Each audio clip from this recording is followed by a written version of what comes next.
أعوذ بالله من الشيطان الرجيم. بسم الله الرحمن الرحيم.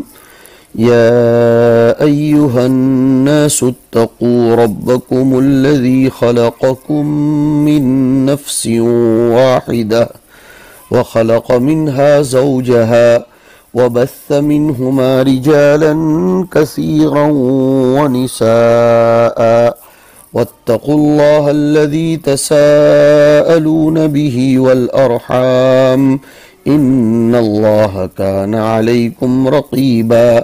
وآتوا اليتامى أموالهم ولا تتبدلوا الخبيث بالطيب ولا تأكلوا أموالهم إلى أموالكم إنه كان حوبا كبيرا.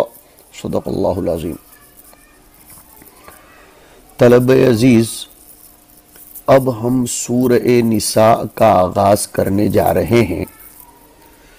اس سورت کو سورہ نساء اس لیے کہتے ہیں کہ اس میں کثرت سے عورتوں کے احکام آئے ہیں جو کسی دوسری سورت میں نہیں ہیں، اور سورہ آل عمران جو اس سے پہلے ہے اس سے اس کا ربط اس طرح ہے کہ سورہ آل عمران کا خاتمہ تقوی پر ہوا ہے کہ وَاتَّقُوا اللَّهَ لَعَلَّكُمْ تُفْلِحُونَ۔ اس سورت کا فاتحہ اور اس کی بدایت تقوی پر ہے کہ یا ایہا الناس اتقوا ربکم۔ تو اس سے پہلے والی سورت کی نہایت اور اس سورت کی بدایت، ان دونوں میں اس اعتبار سے ربط ہے۔ اس کو سورہ نساء کبریٰ بھی کہتے ہیں، اس لیے کہ سورہ طلاق کو سورہ نساء صغریٰ کہا جاتا ہے۔ یہ سورت مدنی ہے، اس میں 176 یا 175 آیتیں ہیں یا 177 آیتیں ہیں۔ سورہ ممتحنہ کے بعد اور سورہ زلزال سے پہلے 93 یا 92 نمبر پر اس سورت کا نزول ہوا ہے۔ نساء عورتوں کو کہتے ہیں۔ رشتہ داریوں کے وجود میں آنے کی جگہ عورت کی رحمدانی بھی ہے۔ اس سورت میں عورتوں کے متعلق بہت سارے احکام آئے ہیں۔ حضرت عبداللہ ابن مسعود رضی اللہ تعالیٰ عنہ فرماتے ہیں کہ جو شخص سورہ نساء کی یہ 2 آیتیں پڑھ لے، وَمَا أَرْسَلْنَا مِن رَّسُولٍ إِلَّا لِيُطَاعَ بِإِذْنِ اللَّهِ وَلَوْ أَنَّهُمْ إِذ ظَّلَمُوا أَنفُسَهُمْ جَاءُوكَ فَاسْتَغْفَرُوا اللَّهَ وَاسْتَغْفَرَ لَهُمُ الرَّسُولُ لَوَجَدُوا اللَّهَ تَوَّابًا رَّحِيمًا، اور وَمَن يَعْمَلْ سُوءًا أَوْ يَظْلِمْ نَفْسَهُ ثُمَّ يَسْتَغْفِرِ اللَّهَ يَجِدِ اللَّهَ غَفُورًا رَّحِيمًا، یعنی آیت نمبر 64 اور آیت نمبر 110۔ یہ 2 آیتیں پڑھنے کے بعد پھر اللہ تعالیٰ سے استغفار کرے تو اللہ تعالیٰ اس کی مغفرت فرما دیں گے۔ اس سورت کی آیت نمبر 95 کا ایک حصہ غیر اولی الضرر ہے، جو پورے قرآن میں مستقل نزول کے اعتبار سے کم از کم مقدار والی آیت ہے۔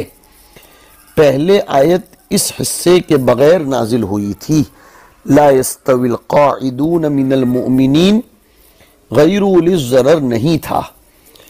آیت سن کر معذور صحابہ کرام عرض گزار ہوئے تھے کہ اللہ نے ہمارے عذر کا خیال نہیں فرمایا، تو القاعدون من المؤمنین اور مجاہدون دونوں برابر نہیں ہو سکتے، تو ہم اگر قاعدون ہیں تو ہم تو معذور ہیں۔ تو صحابہ کرام جو معذور تھے ان کی درخواست پر اللہ تعالیٰ نے یہ حصہ نازل فرمایا۔ اس میں صحابہ کرام کی ایک بڑی فضیلت بھی ظاہر ہوتی ہے کہ اللہ تعالیٰ کے یہاں ظاہر میں کمزور جہاد میں شرکت نہ کر سکے، اس طرح کے صحابہ کرام کی بھی قدر و قیمت تھی کہ ان کی تسلی کے لیے باقاعدہ وحی نازل ہوئی اور یہ حصہ بڑھایا گیا۔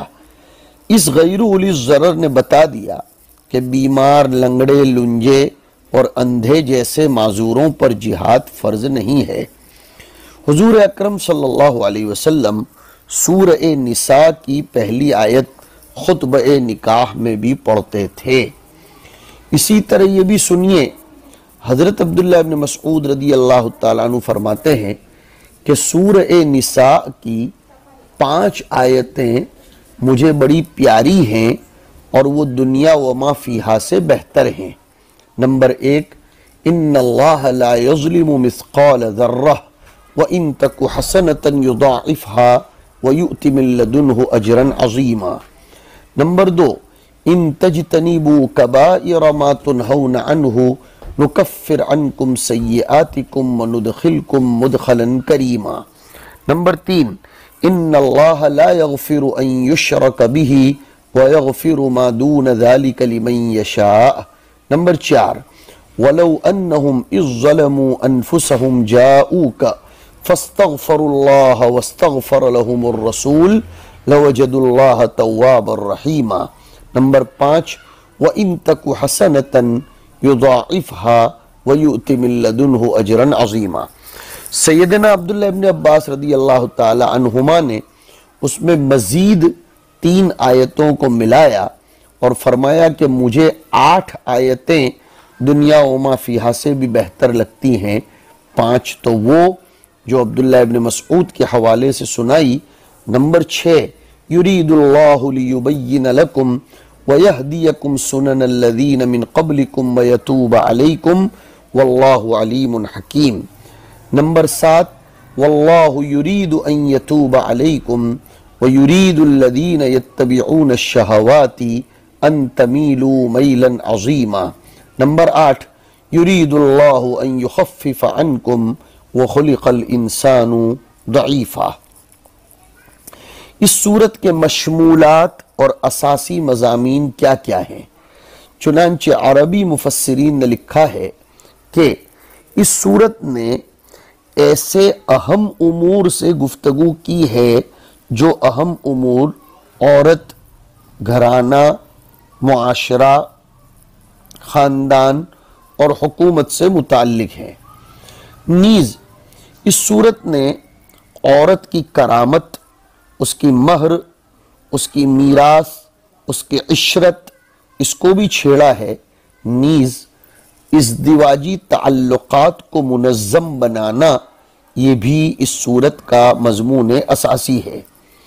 پھر یہ سورت خاندان کے دائرے سے منتقل ہو کر معاشرے کے دائرے تک گئی، ہر چیز میں احسان کا حکم فرمایا، اور پھر اصلاح داخلی سے منتقل ہو کر امن خارجی کی استعداد کے لیے یہ سورت منتقل ہوئی۔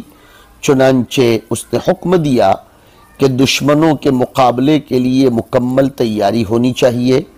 پھر بہت سے قواعد حکومتی معاملات کے بھی بیان فرمائے جو مسلم حکومتوں اور مخالف حکومت کے درمیان ہونے چاہیے۔ پھر منافقین کے خلاف جہاد کا حکم دیا اور اہل کتاب کے خطرے پر متنبہ فرمایا، اور پھر اس سورت کا خاتمہ حضرت مسیح علیہ السلام کے باب میں نصارہ کی جو ضلالتیں ہیں اس کی تفاصیل پر ہوا ہے۔ یہ سورت کو میں نے ایک مختصر سے خاکے میں آپ کے سامنے پیش کیا۔ اب ترجمہ سنیے گا۔ اے انسانوں، تم اپنے اس رب سے ڈرو جس نے تم کو ایک جاندار یعنی آدم علیہ السلام سے پیدا کیا اور اسی میں سے اس کا جوڑا یعنی حوا کو بنایا، اور ان دونوں کے ذریعے سے بہت سارے مرد اور عورتوں کو پھیلا دیا، اور تم اس اللہ تعالیٰ سے ڈرو جس کا واسطہ دے کر تم آپس میں ایک دوسرے سے حقوق مانگتے ہو اور رشتہ داریوں کی حق تلفی سے تم بچو۔ یقینی بات ہے کہ اللہ تعالیٰ تمہاری نگرانی کر رہے ہیں۔ اور اگر تم یتیموں کو ان کا مال دے دو اور تم اچھے مال کو خراب مال سے مت بدلو، اور تم ان یتیم کے مالوں کو اپنے مال کے ساتھ غلط طریقے سے ملا کر مت کھاؤ، یقیناً وہ تو بڑا گناہ ہے۔ یہ ان آیات کریمہ کا ترجمہ ہوا ہے پہلی 2 آیتوں کا۔ اس کو ہم دیکھتے ہیں، اللہ رب العزت اس سورت کے شروع میں انسانوں کے درمیان مساوات کو بیان فرماتے ہیں اور ارشاد فرماتے ہیں کہ مرد کو عورت پر فوقیت جتلانے کی ضرورت نہیں ہے، بلکہ یہ سمجھنا چاہیے کہ دونوں کو ایک ہی جان سے پیدا فرمایا ہے، یعنی حضرت آدم علیہ السلام کو تو مٹی سے پیدا فرمایا، لیکن حوا کو آدم ہی سے تو پیدا کیا گیا ہے، لہذا عورت کو کوئی الگ جنس ماننے کی ضرورت نہیں ہے۔ پھر اللہ تعالیٰ نے دونوں سے مردوں اور عورتوں کے خاندان کو چلانے کے لیے ان کو پھیلایا، وجود بخشا۔ حوا کو حوا اس لیے کہا جاتا ہے کہ وہ حی یعنی زندہ چیز سے پیدا کی گئی ہے۔ ان کی پیدائش تولیدی اور تناسلی اعتبار سے نہیں تھی، جیسے کہ اولاد اپنے آباء سے پیدا ہوتی ہے۔ اس لیے بنتیت اور اختیت آدم علیہ السلام کے ساتھ ثابت نہیں ہوگی کہ حوا کو آدم کی بیٹی یا بہن قرار دیا جائے۔ اس لیے یہ اعتراض نہ ہو کہ جب حوا آدم سے پیدا کی گئی ہے اور ہم بھی آدم سے پیدا ہوئے ہیں تو حوا ہماری بہن ہونی چاہیے، اور حوا چونکہ آدم سے پیدا کی گئی تو آدم کی بیٹی ہونی چاہیے۔ اسی کو ہم نے ذکر کر دیا کہ ایسا نہیں ہے، بلکہ یہ تولیدی اور تناسلی اعتبار سے پیدا نہیں ہوئی ہے، اس لیے یہاں یہ معاملہ نہیں ہوگا۔ ایک اختلاف مفسرین کے یہاں یہ ہے کہ حضرت حوا کی پیدائش کب ہوئی تھی۔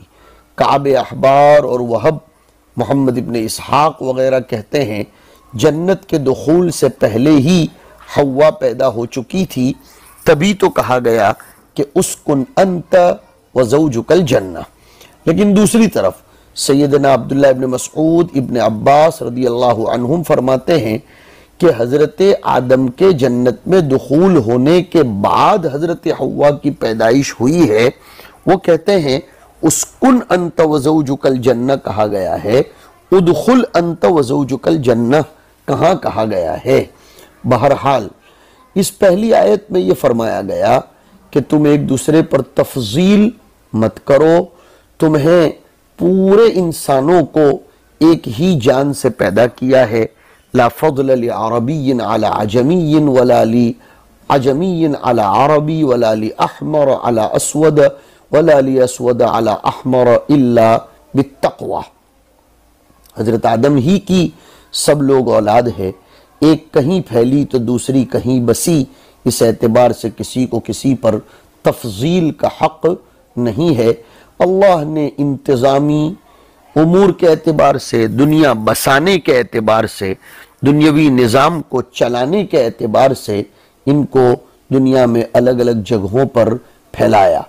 پھر اللہ تعالیٰ آگے کے ٹکڑے میں فرماتے ہیں وَاتَّقُوا اللَّهَ الَّذِي تَسَاءَلُونَ بِهِ وَالْأَرْحَامَ، کہ تم اس اللہ سے ڈرو جس کا واسطہ دے کر تم ایک دوسرے سے سوال کرتے ہو، اور جس سے سوال کرتے ہو وہ خدائے پاک کے واسطے کا لحاظ کرتے ہوئے تمہاری اس ضرورت کو پوری بھی کر دیتا ہے۔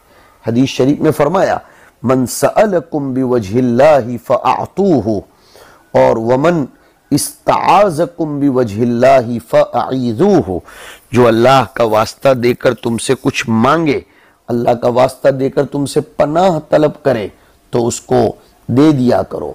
نیز فرمایا کہ تم لوگ رشتہ داریوں کا واسطہ دے کر بھی ایک دوسرے سے سوال کرتے ہو تو رشتہ داریوں کو بھی سنبھالا کرو۔ اور ایک قراءت کے مطابق وَاتَّقُوا اللَّهَ پر عطف ہے والارحام کا، یعنی وَاتَّقُوا الارحام، رشتہ داریوں کو توڑنے سے بچو۔ رشتہ داری کے لیے رحم کا لفظ استعارتاً لیا گیا ہے، اس لیے کہ اقارب آپس میں ایک دوسرے پر رحم کرتے ہیں، لأن الأقارب يتراحمون، اس لیے قرابت کو رحم کا نام دیا گیا۔ آیت کریمہ سے پتہ چلتا ہے کہ رشتہ داروں کا حق کتنا عظیم ہے، اس کو قطع کرنے سے بچنا چاہیے۔ شیخین نے یعنی بخاری و مسلم نے اما عائشہ کی روایت نقل کی کہ نبی کریم صلی اللہ علیہ وسلم فرماتے ہیں الرحیم معلقۃ بالعرش تقول من وصلنی وصلہ اللہ ومن قطعنی قطعہ اللہ، جو مجھ کو جوڑے اللہ اس کو جوڑے، اور جو مجھ کو توڑے اللہ اس کو توڑے۔ امام قرطبی نے اپنی تفسیر الجامع لاحکام القرآن المسمى والمعروف بالتفسیر القرطبی میں اتفاق امت نقل کیا ہے اس بات پر کہ صلہ رحمی واجب ہے، اس کو قطع کرنا حرام ہے، اس لیے کہ کتاب و سنت میں اس سلسلے میں دلائل بھرے پڑے ہیں۔ اب کون سی صلہ رحمی واجب ہے؟ کچھ لوگ کہتے ہیں ہر ذی رحم محرم کی رشتہ داری نبھانا واجب ہے، کچھ لوگ کہتے ہیں ہر قریبی رشتہ دار چاہے وہ محرم ہو یا غیر محرم ہو، اور یہی قول مناسب لگ رہا ہے۔ اگر رشتہ دار غائب ہے تو ان سے خط و کتابت، ٹیلی فون، ایک دوسرے کی خبر پوچھ کر صلہ رحمی کرے، اور صلہ رحمی واجب ہے، یاد رکھنا چاہیے، چاہے سلام ہی کر لے، تحیہ کرے، ہدیہ بھیج دے، ایک دوسرے کا تعاون کرے، ہم نشینی اختیار کرے، وقتاً فوقتاً گفتگو کر لے، تلطف کا، احسان کا، اور ناغہ کر کر کے کبھی کبھی ایک دوسرے کی زیارت و ملاقات بھی کر لیا کرے۔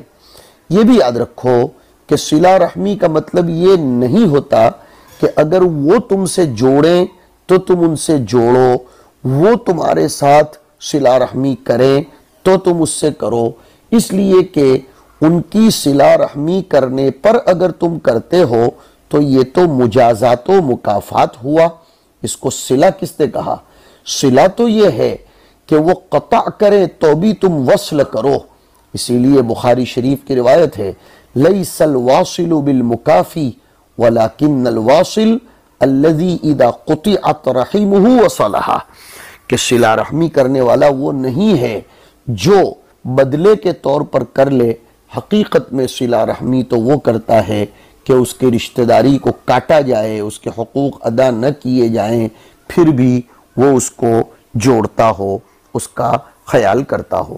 حدیث شریف میں آتا ہے کہ من احب ان یبسط له فی رزقہ وینسأ له فی اثرہ فلیصل رحمہ، جو اپنی عمر اور اپنی روزی میں برکت کا خواہاں ہے اسے چاہیے کہ اپنے رشتہ داروں کے ساتھ اچھا سلوک کرے، صلہ رحمی کرے۔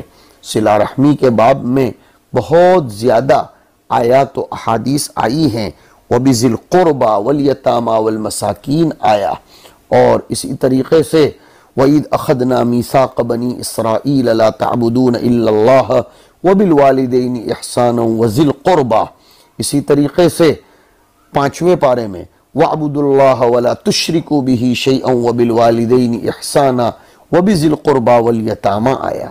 اس دور میں روزی میں بے برکتی اور روزی کے معاملے میں پریشانیوں کا ایک بہت بڑا سبب صلہ رحمی کا نہ کرنا ہے، رشتہ داریوں کے حقوق کی پاسداری نہ کرنا بھی اس دور کی پریشانیوں میں اور عدم برکت فی الرزق کے اسباب میں سے ایک سبب ہے۔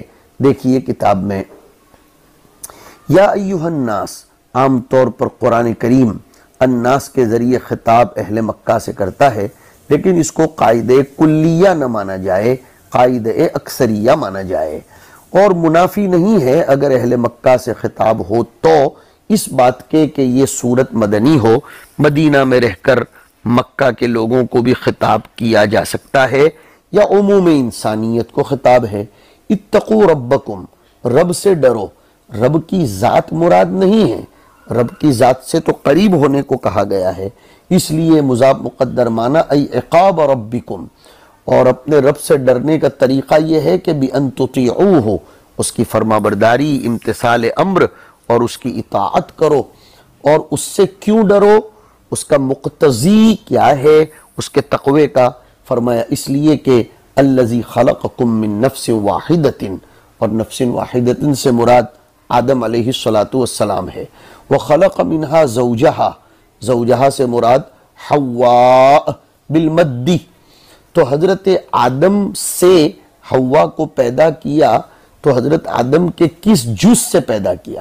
کیا حضرت آدم کو اس طرح بچہ ہوا جیسے لوگوں کو ہوتا ہے؟ فرمایا نہیں، من ضلع من اضلاعہ الیسرى، اضلاعہ میں ہو کی ضمیر کا مرجع آدم، آدم کی بائیں پسلیوں میں سے ایک پسلی سے حضرت حواء کو پیدا کیا گیا۔ گویا حواء آدم کی بائیں طرف کی پسلی سے پیدا ہوئی، اور بائیں طرف کی پسلی ٹیڑھی ہوتی ہے، اس لیے عورتیں بھی ٹیڑھی ہی ہوا کرتی ہیں۔ حدیث شریف میں فرمایا گیا ان المرأة خلقت من الضلع الایسر ان ذهبت تقیمہ کسرتہ، کہ عورت بائیں پسلی سے پیدا کی گئی ہے، اگر اس کو تم سیدھا کرنے جاؤ گے تو وہ ٹوٹ جائے گی۔ کمال یہ ہے کہ اس کو ٹیڑھا رکھتے ہوئے ہی اس سے فائدہ اٹھانا چاہیے۔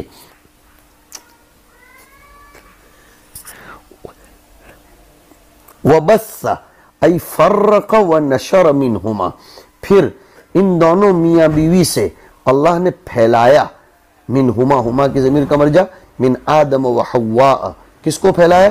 رجالا کثیرا ونساء، ای نساء کثیرتا، یعنی بہت سی عورتوں کو بھی اور بہت سے مردوں کو بھی پھیلایا۔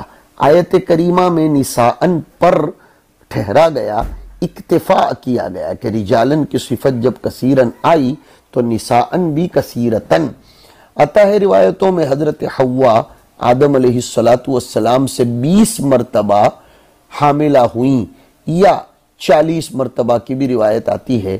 ہر حمل میں ایک مذکر اور مؤنث یعنی لڑکا لڑکی پیدا ہوتے تھے، اور ایک حمل کا لڑکا دوسرے حمل کی لڑکی سے نکاح کرتا تھا، یعنی اختلاف بطون کو قائم مقام بنایا گیا اختلاف آباء و امہات کے، یعنی الگ الگ بطن سے پیدا ہونے کو سمجھا گیا کہ یہ الگ الگ ماں باپ سے پیدا ہوئے ہیں، اس لیے کہ اللہ کو مصلحت مقصود تھی ذریت کو پھیلانے کی اور دنیا کو آباد کرنے کی۔ واتقوا اللہ الذی تساءلون، اور ایک قرات تساءلون فیہ ادغام التاء فی الاصل فی السین، تساءلون، وفی قراءت بالتخفیف جو ہماری قراءت بحذف ایک تا، ای تساءلون بہ فیما بینکم، تم ایک دوسرے سے اللہ کے واسطے سے سوال کرتے ہو، حیث یقول بعضکم لبعض، ایک دوسرے سے کہتے ہو اسألک باللہ وانشدک باللہ، اور والارحام یعنی واتقوا الارحام، تم رشتہ داریوں سے ڈرو، ظاہری ترجمہ تو ہے کہ رشتہ داریوں سے دور رہو، ڈرنے کو کہا گیا، کہا نہیں ان تقطعوها، یعنی رشتہ داریوں کو قطع کرنے سے ڈرو، ہاں واتقوا ان تقطعوا الارحام، مودت الارحام کو قطع مت کرو۔ وفی قراءت والارحام عطفا علی الضمیر فی بہ، یعنی تساءلون بہ وتساءلون بالارحام، اس لیے کہ وہ لوگ آپس میں جیسے اللہ کا واسطہ دے کر ایک دوسرے سے سوال کرتے تھے، ویسے رشتہ داریوں کا واسطہ دے کر بھی سوال کرتے تھے کہ تم میرے بھائی ہو، تم میرے چچا کے لڑکے ہو، اپن آپس میں فلاں رشتہ دار ہیں، میری ضرورت پوری کر لو، اس کو کہہ رہے ہیں ان اللہ کان علیکم رقیبا ای حافظا لاعمالکم فیجازیکم بہا، اللہ تمہارے اعمال پر نگران ہے، تمہیں اس کا بدلہ دے گا۔ کان تھا کے معنی میں نہیں، ای لم یزل متصفا بذالک، اللہ تعالیٰ اس سے برابر متصف ہے۔ یہ لم یزل لا کر ایک سوال مقدر کا جواب دیا کہ کان انقطاع کا فائدہ دیتا ہے کہ اللہ متصف تھا رقابت رقب اور حفاظت میں زمانے ماضی میں، اور اب ختم ہو گیا۔ جواب دیا کہ یہاں کان استمرار کے لیے ہے، یعنی وہ متصف تھا اور ہے ازلاً و ابداً، دوسرے الفاظ میں بولیں گے یہ کان تحقیق کے لیے ہے، زمانے ماضی پر دلالت کے لیے نہیں ہے۔ وصلی اللہ وسلم علی نبینا و مولانا محمد وعلی آلہ و اصحابہ اجمعین